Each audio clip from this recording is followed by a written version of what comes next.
Hello दोस्तों, आज हम कंपैरिजन करेंगे दो बाइक की।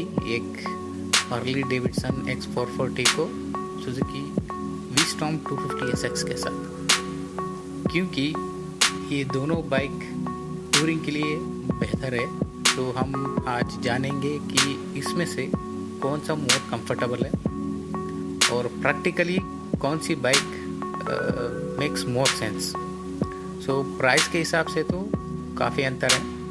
X440 टॉप एंड मॉडल आता है 3.6 और सुजुकी SX वी-स्टॉर्म का प्राइस ऑन रोड आता है अराउंड 2.6। सो अप्रॉक्सीमेटली 1 लाख का डिफरेंस है। तो देखेंगे इसमें से कौन सा वैल्यू फॉर मनी है और कौन सा मेक्स मोर सेंस। तो इसके दोनों की स्पेसिफिकेशन आप जान सकते हैं इसके रेस्पेक्टिव वेबसाइट में। सो इन जनरल मैं आपको एक ओवरव्यू दे देता हूँ। सो वी-स्टॉर्म है वो सेमी एडवेंचर बाइक है, तो टूरिंग के लिए बेटर है। तो उसमें से फ्रंट का 19 इंच का है व्हील और बैक 17 इंच और हार्ले डेविडसन का दोनों 17 इंच का है। तो चलिए शुरू करते हैं। सो ये प्रैक्टिकल रिव्यू है। तो जैसे कि आप जानते हैं कि it's not a apple to apple comparison. तो एक राइडर और एक यूज़र के हिसाब से कौन सा जो सेंस बनता है, तो उसके हिसाब से हम इसका कंपैरिजन करेंगे। तो वी-स्टॉर्म SX 250 का हाइट, सीट हाइट काफ़ी थोड़ा ज़्यादा है, अराउंड 825 mm प्लस और माइनस। वैसे हार्ली डेविडसन X440 का अराउंड 800 और 810 mm का सीट हाइट है, प्लस और माइनस होगा। मुझे एग्जैक्टली पता नहीं है कि एग्जैक्टली कितना है। तो राइडेबिलिटी के हिसाब से देखा जाए तो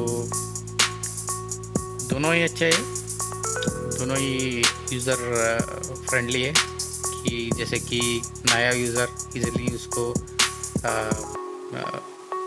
राइड कर सकता है विदाउट वरिंग मच। हाँ, इसमें एक बात है कि वी-स्टॉर्म SX में सीट हाइट ज़्यादा होने के कारण आपको थोड़ा परेशानी होगी अगर हाइट कम है तो। अब बात है X440। So this is the most friendly bike अगर आप राइडेबिलिटी के हिसाब से चेक करेंगे तो। इसका राइडिंग पोजीशन और हैंडलिंग ज़बरदस्त है और जब भी इसको आप चलाओगे, चाहे आप स्लो स्पीड हो या हाई स्पीड, सो ये थोड़ा ज़्यादा कॉन्फिडेंस देता है आपको चलाने में। स्पेशली उन एरियाज पे जहाँ आप स्लो जाते हो या ट्रैफिक में मैनूवर करने चाहते हो, तब दिस हार्ले डेविडसन का X440 shines compare to we-storm.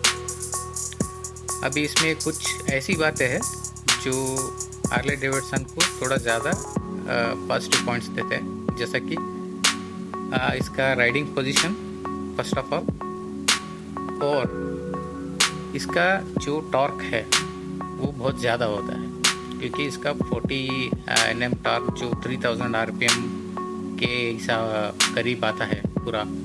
तो इसकी वजह से क्या होता है, आपको पुल करने में बहुत आसान होता है और इसकी वजह से आप कहीं भी स्टैंड सेट से या हो या स्लो मूविंग से खींचना हो तो बहुत आसान होता है। और इसको जो चलाओगे आप AC रोड पे, जैसे अच्छा रोड है और आप सडनली अपना स्पीड बनाना चाहते हो, तब आपको बहुत मज़ा आएगा इसमें। और इसका सस्पेंशन ऐसे सेटअप है कि आपको बहुत ही कंफर्ट देगा ये राइडर, क्योंकि मैंने इसको हाईवे पे भी चलाया और छोटे मोटे गलियों पे भी चलाया है और थोड़ा बहुत बैड रोड पे भी मैंने इसको ट्राई किया और इन सभी एरियाज़ में मुझे ये बहुत कंफर्ट लगा। और एक और ख़ास बात है, ये सेमी क्रूज़र बाइक दिखता है, लेकिन इसको आप स्पोर्ट्स बाइक जैसा भी चला सकते हो। मतलब जब भी आप कोई कॉर्नरिंग लेना चाहते हो तो बहुत ही ये फन रहेगा, क्योंकि आप बहुत ही ज़्यादा लीन कर सकते हो कॉर्नर पे, जो दूसरे इस कैटेगरी बाइक में नहीं पॉसिबल। इसका टायर भी अच्छा खासा ग्रिप है और हाईवे में तो आपको बहुत ही कंफर्ट मिलेगा ये। हाँ, इसका कुछ और नेगेटिव पॉइंट्स है जो मैं आपको थोड़ी देर में बताऊंगा। अभी के लिए जो इसका राइडेबिलिटी है वो बहुत ही अच्छा है एक नॉर्मल यूज़र के लिए। हाँ, इसका टॉप स्पीड थोड़ा बहुत क्या बोलते हो आप, कंट्रोवर्शियल है, क्योंकि being a classic kind of bike, top and पे ज़्यादा लोग इसको नहीं चलाएंगे। मतलब इसका मीनिंग है कि बहुत से यूज़र जो 120-130 के ऊपर ज़्यादा चलाने के लिए इंटरेस्टेड नहीं होते, क्योंकि स्पीड स्पॉट वही होता है कि 80 से 120 जो प्रैक्टिकल यूजेबल है। तो अगर ओकेजनली आप 130 के ऊपर भी चलाना चाहो तो भी थोड़ी देर के लिए बस चला सकते हो, लेकिन due to absence of windscreen आपको ये उतना कंफर्ट नहीं देगा अबव 130। तो उसके अंदर इसको आप बहुत ही आराम से चला सकते हो, और इसका ब्रेक और क्लच लीवर है बहुत ही कंफर्टेबल है। उसमें ऐसा डिज़ाइन किया है कि आपका चारों फिंगर आराम से वो स्लॉट हो जाएगा, तो आपको फैटिग नहीं होगा इस पर। और एक और ख़ास बात है इसका डिजिटल स्पीडो।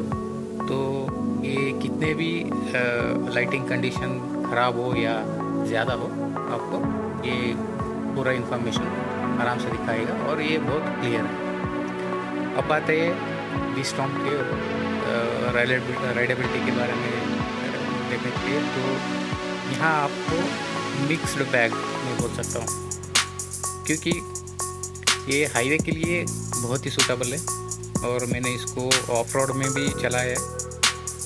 तो ये ओके काइंड ऑफ आपको फील देती है। मतलब इसकी पूरा ऑफ रोड भी नहीं चल सकते, सेमी ऑफ रोड इसको बोल सकते हो।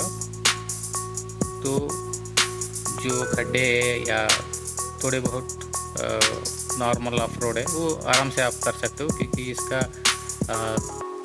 फ्रंट व्हील 19 इंच का है, तो इसका ग्राउंड क्लियरेंस भी ज़्यादा है। तो इसकी वजह से आपको कोई भी स्पीड ब्रेकर्स या कोई भी दूसरे पत्थर या जो चीज़ें हैं वो टच होने का आपको टेंशन नहीं रहता। और बिकॉज ऑफ इसका सीट हाइट ऊंचा है और ग्राउंड क्लियरेंस भी ज़्यादा है, तो आपको ये थोड़ी अलग सा एडवेंचर बाइक जैसा फील देता है। मतलब आप हाइट पे बैठे हुए रहते हैं और आपको पूरा रास्ता सभी क्लियरली नज़र आएगा। तो नेगेटिव पॉइंट्स अब चेक करते हैं, तो हार्ली डेविडसन X440 के लिए वन मेजर ड्रॉबैक है कि उसका पिलियन सीट। तो दिखने में ये कंफर्ट लगता है, लेकिन बिकॉज ये बहुत ही पावरफुल है और जब भी आप एक्सेलरेट करते हो तो ये जर्क देता है पीछे जो भी बैठा हुआ आदमी है उसके लिए, और इसकी वजह से जो भी पीछे बैठेगा उसके लिए बहुत ही अनकंफर्टेबल फील होगा। और not only with in city but highway के लिए भी ये बहुत ही अनकंफर्टेबल रहेगा। और ऊपर से इसका सीट भी बहुत नैरो है पीछे वाले जो भी बैठते हैं पिलियन के लिए, और इसके लिए आपको बैक रेस्ट लगाना पड़ेगा। तो अगर बैक रेस्ट लगाओगे तो थोड़ा कंफर्ट मिलेगा, लेकिन आपको थोड़ा जुगाड़ तो करना पड़ेगा सीट के लिए, पिलियन सीट के लिए। और ये सिटी के लिए बहुत ही कंफर्ट है, सिटी ड्राइविंग के लिए, क्योंकि इसका the riding position, handle bar सबको हिसाब से देखे तो आपको ट्रैफिक में इजीली मैन्यूवर कर सकते हो उसको। लेकिन हाईवे में थोड़ा इतना कंफर्ट नहीं है कंपेयर टू सुजुकी का V-Storm, क्योंकि कुछ और चीज़ें भी सामने आते हैं जब आप हाईवे में जाते हो, जैसे कि विंड स्क्रीन और जिस आरपीएम पे ये चलता है वो और स्पीड सभी अकाउंट में आता है। तो उसके हिसाब से देखा जाए तो हाईवे के लिए वीस्टॉर्म बढ़िया है। अगर सिटी में आप ज़्यादा चलाओगे और ओकेजनली हाईवे पे भी आप क्रूज करना चाहोगे तो हार्ले डेविडसन का X440 आपको बेहतर महसूस होगा। और इसके अलावा जो नेगेटिव पॉइंट्स है वो है generic like fit and finish, और इसका सर्विस इंटरवल जो बहुत ज़्यादा है, तो आपको उतने देर तक वेट तो नहीं करना पड़ेगा अगर ज़्यादा चलाओगे तो आपको बार बार इसका सर्विस के लिए ऑयल और इंजन ऑयल और बाकी फ्लूइड का चेकअप तो आपको करना पड़ेगा। तो अपार्ट फ्रॉम दैट मेंटेनेंस दोनों का भी ठीक है, इतना कॉस्टली भी नहीं है, बजट फ्रेंडली है, तो आप इसके टेंशन मत लीजिए मेंटेनेंस के लिए। और एज हम जानते हैं कि हार्ले डेविडसन हाईवे के लिए या क्लीन रोड के लिए बना है, तो इसको अगर ऑफ रोड करना चाहोगे तो आपको थोड़ा दिक्कत हो सकता है। ये बात नहीं है कि ये चलेगी नहीं, ये तो आराम से चल जाएगी ऑफ रोड में, थोड़ी बहुत ख़राब रास्ते या आप बोलते हैं semi off road, because it has lot of torque. तो उसके हिसाब से जाके देखे तो it's okay, but it's not meant for that. तो off road it's not possible in this bike. तो वो बात तो सुजुकी में भी ठीक है, ऑफ रोड नहीं कर सकते इतना ज़्यादा, लेकिन because of that ground clearance जो वीस्टॉर्म में कर सकते हो वो इस बाइक पे थोड़ा दिक्कत हो सकता है। उसके अलावा तो और कुछ नेगेटिव पॉइंट्स नहीं है। तो इस हार्ले डेविडसन X440 प्रैक्टिकल हिसाब से देखा जाए तो it's a very very good bike. अगर आपको इसको लेने के लिए देख रहे हो तो आप आराम से इसको परचेस कर सकते हो, क्योंकि ये आपका पूरा जो भी चेक पॉइंट्स है कि ब्रांड होना है, मेंटेनेंस कम होना है और डिसेंट बजट में रहना है, और ज़्यादा होना है, तो सभी को टिक करेगा।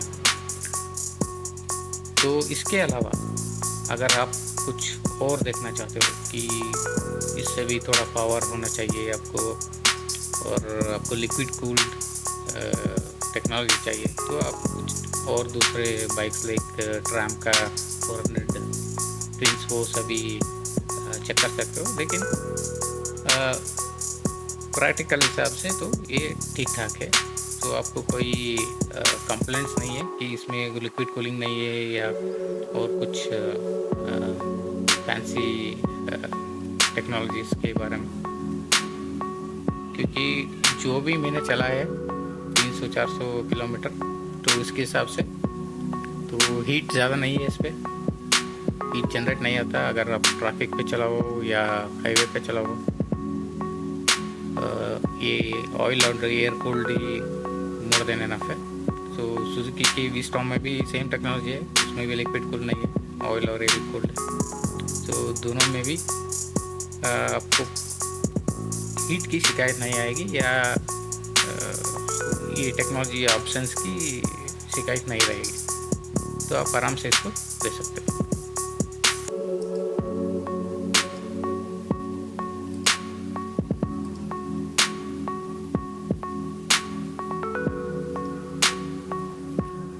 तो चलिए बस इतना ही, फिर से मिलते हैं अगले एक और नए वीडियो के साथ। तब तक के लिए राइड सेफ।